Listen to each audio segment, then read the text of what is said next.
this is Dragon Ball Super. Superhero is a dumb name. Look, I enjoyed this movie quite a bit, but it's Dragon Ball Superhero is a bad name. Dragon Ball Superhero or Dragon Ball Super movie Broly, that was fine. Just saying it's Broly. Here it's like superhero, and there's a reason for it, obviously. Now, this movie's been pretty much out in Japan for a while. Everyone knows about it. Most people know what it's about. Most people know all the big spoilers. I still won't go into much detail, but I'll be candid with the way I perceive the movie. Like I said, I saw this last night. I enjoyed it immensely. Is it as good as Super Air Broly? There are aspects I like more than Super Broly, but overall I think Super Broly is the better film. What stands out to you? The animation style. It's a holdover from the Broly movie, that weird hybrid of hand-drawn and CGI, which I like, definitely like. At points, though, in the fights, it almost looks like you're playing a video game, but it's still nice to look at. The fights are really good. Like, some of them are pretty short, but others, like especially when you get to the finale, are pretty drawn out and fun and awesome, and a lot of cool shenanigans going on. And you get the intense reveals, and you just there's a lot to like in terms of the big climactic finale. And our new characters are cool. I like Hito, he's cool. The Magenta, who's like the leader of the new Red Ribbon Army. The two androids, Gamma 1 and Gamma 2, they're pretty good. They actually have their own unique personalities, particularly Gamma 2. Piccolo is always a joy to watch, especially because we learn more about where Piccolo lives. Piccolo has his own house, we find out. What Gohan actually does for a living. We've never known up until this point. We found out what he does for a living. What Videl does for a living. How Gohan's kind of been dropping the ball on Parenthood recently. We see all that. One thing I will say about this film, though, is that this is weirdly more self-aware than anything in Dragon Ball's, previous history. And what I mean by that is, when there is a question you're looking and asking, the movie answers the question for you 9 times out of 10. There's one scenario where, so one of the plot points is, and if you've seen the trailers or anything like, about Piccolo's power-up. But he goes to Dende and asks, can you do that? Can you do what Guru did? We can only do that when we reach a certain age. Apparently, Kami wasn't even old enough to be able to do that. How old was Guru compared to Kami? In fact, Guru, let me actually look up Guru's age. Do we ever get an idea? How old was Guru? How old was Guru? Too many G's. Guru. In Guru DBZ. How old was he? Let's see here. He was born before the age of 261, and he died in age 762, which means he was well over 500 years old. That actually does make sense, that Kami wasn't able to do it. The oldest we know Kami was I think about 300 or 400, give or take. Kami's age. How old was Kami in DBZ?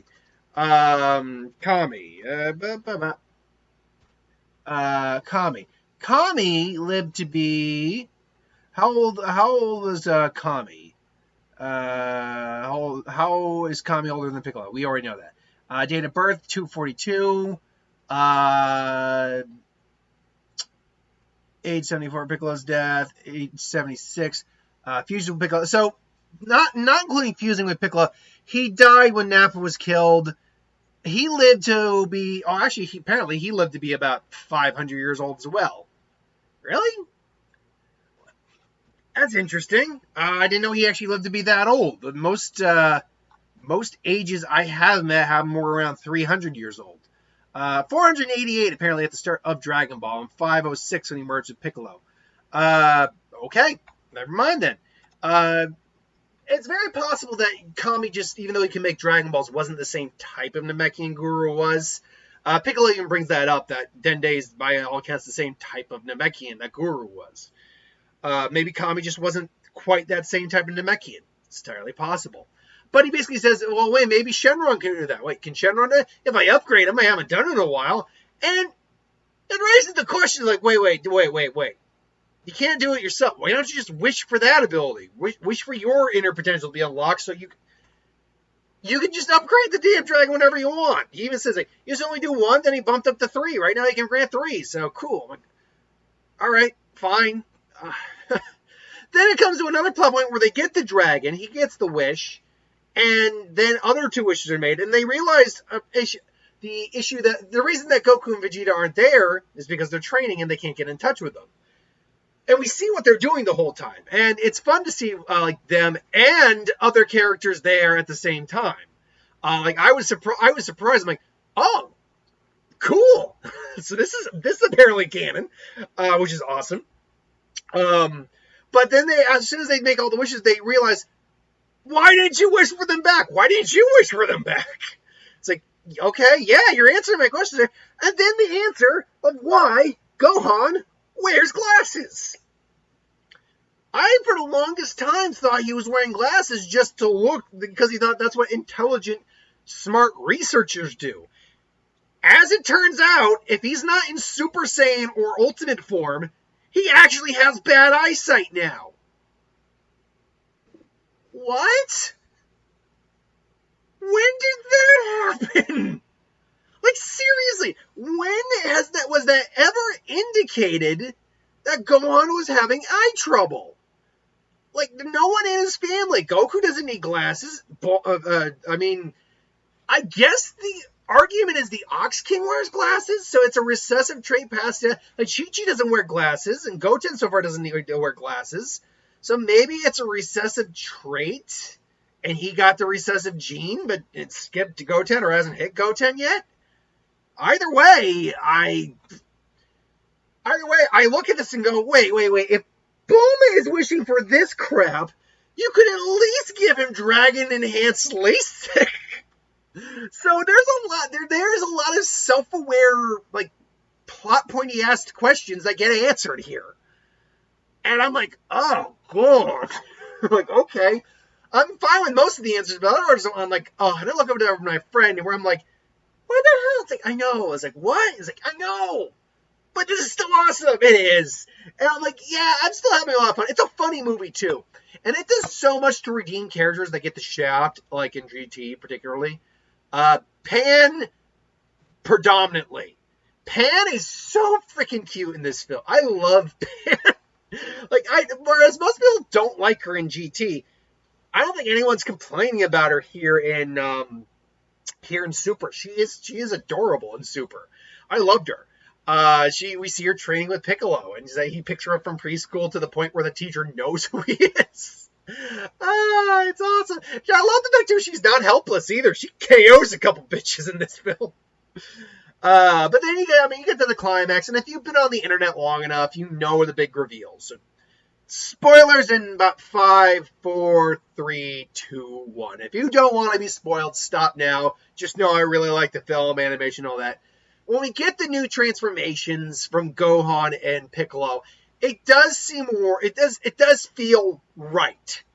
And I'm going to have to I'm glad I saw the movie, because now I can finally fully adjust my power level scaling, my transformation guide that I've been writing down for the sake of future videos and the sake of